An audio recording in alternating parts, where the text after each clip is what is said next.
سب سے پہلے اپنے گھر سے کیا. سب سے پہلے کہاں سے کیا؟ اپنے گھر سے کیا. اب جس گھر میں حضرت ابراہیم بڑے ہو رہے ہیں، جس گھر میں ان کی تربیت ہو رہی ہے، بچہ دیکھتا ہے نا، حضرت ابراہیم دیکھ رہے ہیں، باپ اٹھتا ہے، جنگل میں جاتا ہے، وہاں سے لکڑیاں کاٹتا ہے، لکڑیاں کاٹ کے پھر وہ گھر لاتا ہے، پھر آرے کے ذریعے انہیں کاٹتا ہے، پھر تیسے کے ذریعے ان کے بت بناتا ہے، پھر سامنے رکھتا ہے، پھر ان کی عبادت کرتا ہے. میں نے آپ سے ایک بات کہی تھی کہ حضرت ابراہیم کی دعوت کا انداز جو ہے وہ بڑا نرالا تھا. آپ اگر قرآن میں دیکھتے ہیں، باقی انبیاء کی دعوت کا ذکر ہے، ہر ایک نبی نے اپنی قوم سے خطاب کر کے کہا کہ یا قوم اعبدوا اللہ. توجہ میری طرف ہو آپ کی.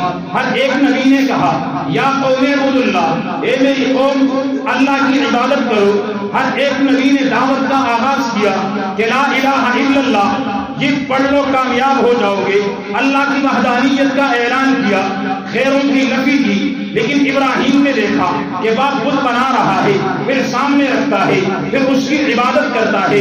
ابراہیم کا انداز توحید جو تھا، انداز دعوت جو تھا، وہ باقی انبیاء سے الگ تھا. الگ اس اعتبار سے تھا کہ حضرت ابراہیم نے جب دیکھا کہ باپ بت بنا رہا ہے، بنانے کے بعد وہ اس کے سامنے سجدہ کر رہا ہے، حضرت ابراہیم نے باپ کو یہ نہیں کہا کہ مشکل کشا اللہ ہے، یہ نہیں کہا کہ حاجت روا اللہ ہے، یہ نہیں کہا کہ داتا اللہ ہے، یہ نہیں کہا کہ دینے والا اللہ ہے.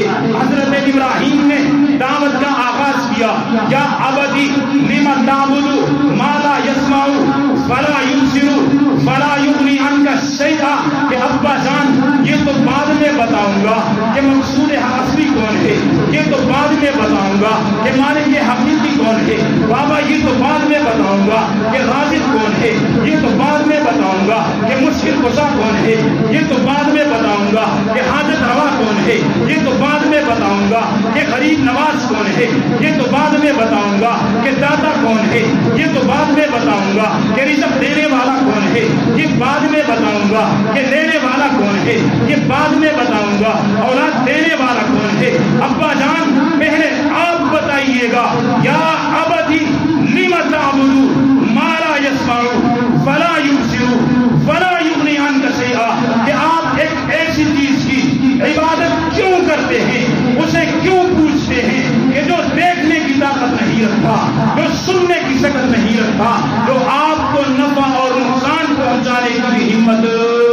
نعرہ تکبیر، تاجدار ختم نبوت، عظمت صحابہ، شان صحابہ، مشن انقلاب حافظ عبد الرحمان صاحب.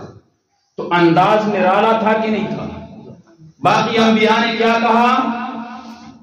یا قوم اعبدوا اللہ. حضرت ابراہیم نے کہا کہ ابا جان یہ بعد میں بتاؤں گا کہ عبادت کرنی کس کی ہے، پہلے آپ بتائیں. یا